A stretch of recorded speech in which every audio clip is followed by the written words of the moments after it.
Hello friends, today we are going to interface relays with our Arduino board, and as you are seeing we have different relays in front of us.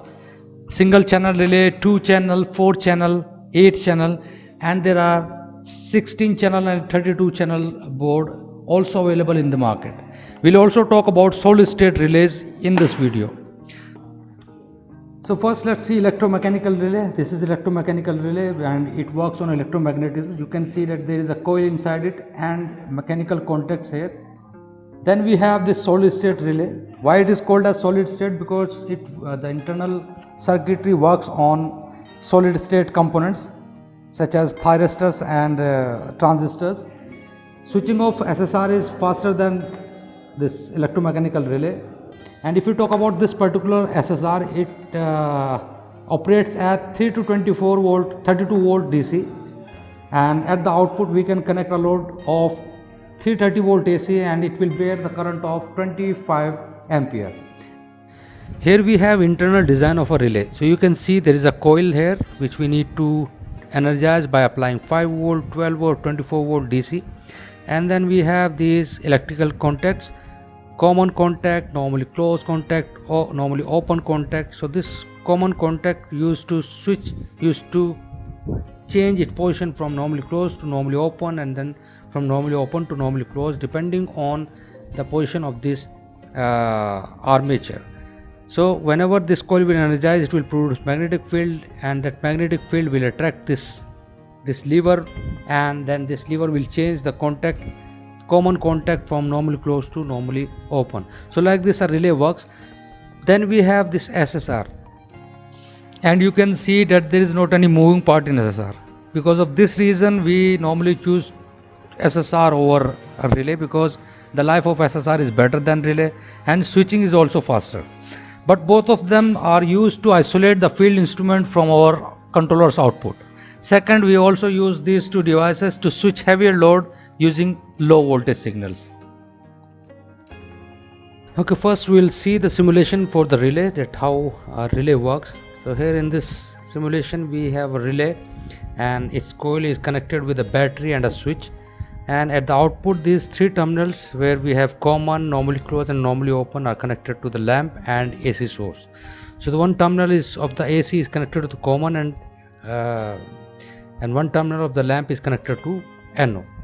So if we see the simulation, if I press this switch, what we are seeing here that this contact is switching from normally closed to normally open and the lamp is energized.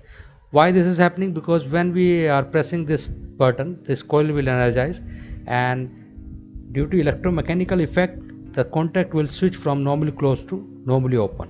And again if I again switch back this, open this switch, this coil will de-energize, and again the contact will return back to its normally closed position. So this is how our relay works, and this is a simple mechanism, simple circuit where we are switching our relay with the help of a battery. And in this circuit we'll try to understand that how to control a relay with our microcontroller's output.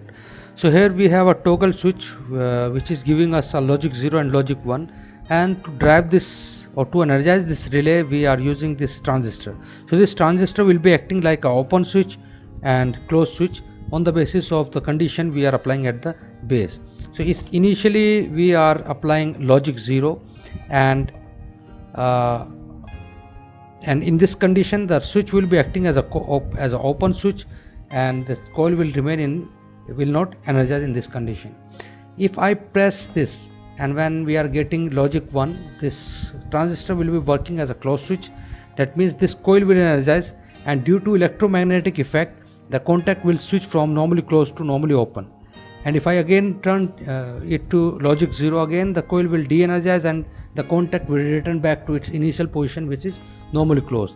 Rest of the working will remain same. The lamp will turn on changing the position or the contact from normally closed to normally open.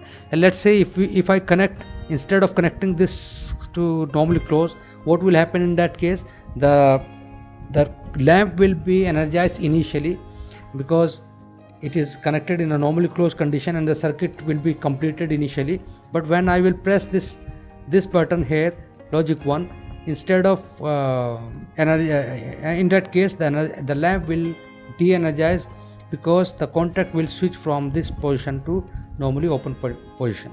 So this is how the circuit will work if we are using a relay with the help of if we are controlling a relay with the help of a controller. And this is some additional diode is used here just to protect this transistor from overcurrent.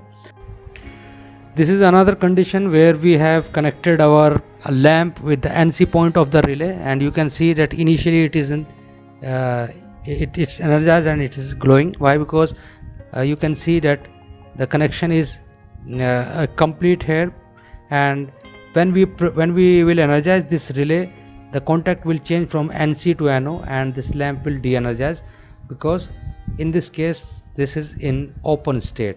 So this is how relay works, and depending on the requirement that what you want, normally open or normally closed condition, we connect our devices with our relay output.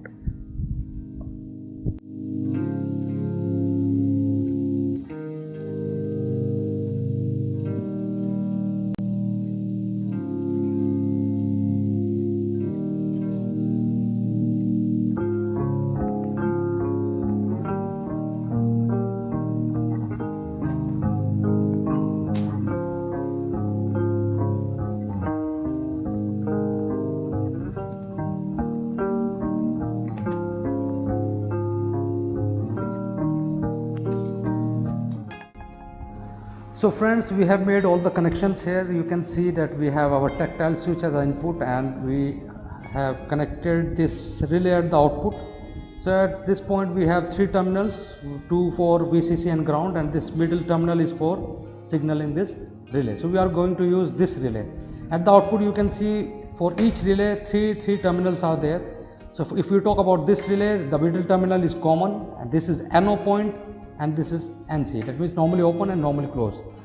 So now after that we'll make the connection for this, for our lamp, which is AC load. Since this relay operates at logic 0, so first we need to write in the setup, and we need to keep it high, and because we are using pin number 7 as output, so pin number 7 high initially. Then we need to read a digital pin which is connected pin number 2 as output, and if this digital pin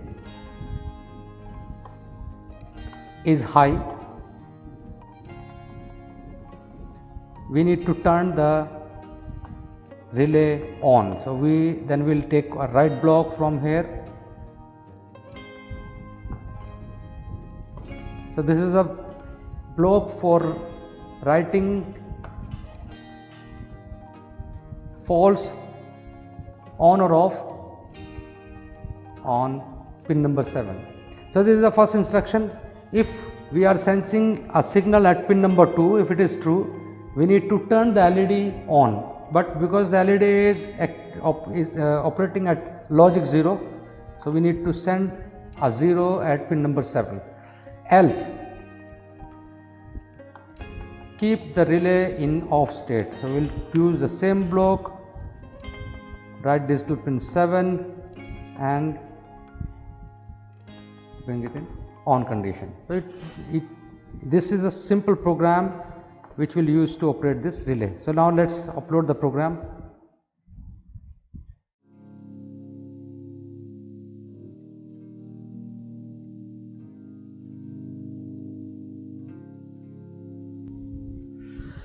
Program is uploaded. Now we can see the operation of this circuit. If we press this button,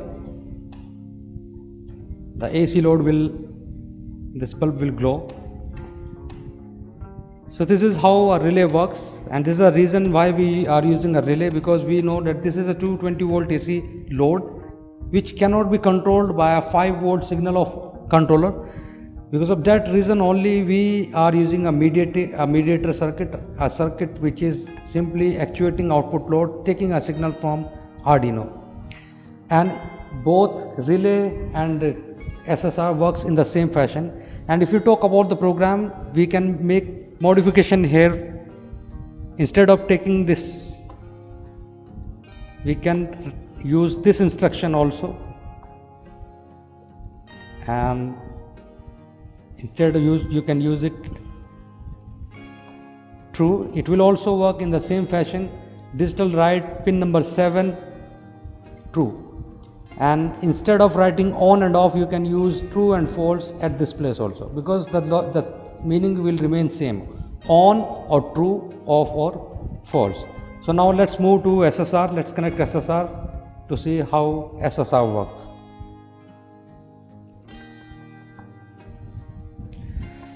Okay guys, so we have connected our SSR also with our AC load, and since this SSR operates at active high, so we need to make a change here. Initially we need to keep it off, then we need to either make this false or make changes here on and off. It depends on you how you want to change the logic. So this is the program which will work here, and we'll upload it here now. Okay, so now program is uploaded. Now we can check. So this will also work in the similar way the relay was working, but only thing is that we'll only get normally open output here, which is not same as which is not there in relay. You can get normally closed and normally open connection there at the output, but SSR is a little bit faster than relay, and there is not any moving part here. So this is all about relay and SSR interfacing for today. We'll see you again for another Arduino blocks video in our next video.